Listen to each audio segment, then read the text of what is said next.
అసలు అమెరికోళ్ళ కథ ఏందో అర్థం కాదబ్బా. దునియాలో చాలా దేశాలకు యుద్ధ విమానాలు, మిలిటరీ ట్యాంకులు, బాంబులు అమ్ముతారు. మళ్ళా రెండు దేశాల నడుమ యుద్ధం పుడితే రాష్ట్రమైతే ఇద్దరికి ఆళ్ళే అతాలు సప్లై చేస్తారు కూడా. ఇంకా గమ్మత్ ఏంటంటే ఆఖర్ల ఆళ్ళే వచ్చి యుద్ధం ఆపిస్తారు. పెద్దన్న పెత్తనం గట్లున్నదబ్బా, తయ్యిని ఆడిస్తున్నాడు అందరినీ.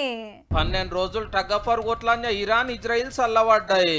బాంబులేసుడు బంద్ చేసి బంగ్లాలు కూల్చుడు ఆపేసి యుద్ధం వద్దు శాంతి ముద్దు అనే సందేశం కాడికి వచ్చినాయి. ఇంతకు మనోళ్ళ నాగబట్టింది ఎవరో ఎరికేనా? ఇంకెవరు? అమెరికా అధ్యక్షుడు ట్రంప్ గారే. కొట్లాడుకోవద్దు, అందరం నింబలంగా ఉండాలని రెండు దేశాల ముఖ్యులతోటి చర్చలు చేసి యుద్ధం ఒడిపిస్తానికి ఒప్పించిండట. సరే అన్నాక కూడా ఒక మల్క మిసైళ్లతోటి అటాక్ చేసుకునే ఆఖరి రౌండ్ అదిరిపోవాలన్నాను. 12 గంటల లోపల ఇరాను అటెంక 12 గంటలకు ఇజ్రాయిల్ బంద్ చేయాలని కండిషన్ పెట్టుకున్నారు. ఓకే అని కూడా ఇరాన్ మీద బాంబులేసి వారు వన్ సైడే చేస్తుంది ఇజ్రాయిల్.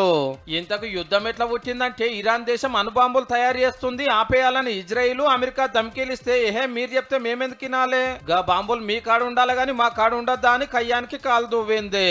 హీగేమున్నది, డ్రోన్లు మిసైళ్లతోటి రప్ప రప్ప కొట్టుకున్నారు. ఇజ్రాయిల్ కు సపోర్టు అమెరికా కూడా దిగే వరకు అటు రెండు ఇటు ఒక్కటే. ఇరాన్ లో ఉన్న అణుబాంబుల సెంటర్ మీదకి అటాక్ చేసిరట.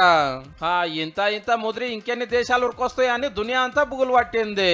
వాళ్ళ దేశంలో ఉన్న అర్ముద్ జలసంధిని మూసేయాలని ఇరాన్ పార్లమెంట్ డిసైడ్ చేసింది. చాలా దేశాలకు డీజిల్ పెట్రోల్ మోసుకొచ్చే పెద్ద పెద్ద ఓడలు ఇడికెళ్లే రావాలి. అది బంద్ అయితే మనకు కూడా రేట్లు పిటాన పిరం అవుతాయి. ఆ రెండు దేశాలలో ఏరే దేశాలకు వెళ్ళి పోయిన వాళ్ళు ఆపత్తులు ఉండేరే. గిసొంటి టైంలో ట్రంప్ సారే పెద్దన లెక్క చర్చలు చేసి కూల్ చేసిండట. రేపేమైతుందో ఎవరు చెప్తలేరు గాని ఇండియా పాకిస్తాన్ యుద్ధం ఆపిన, రష్యా ఉక్రెయిన్ యుద్ధం ఆపుతున్నా అని ట్రంప్ సార్ నోబెల్ శాంతి బహుమతి కూడా పోటీ వచ్చేటట్టున్నాడు పో.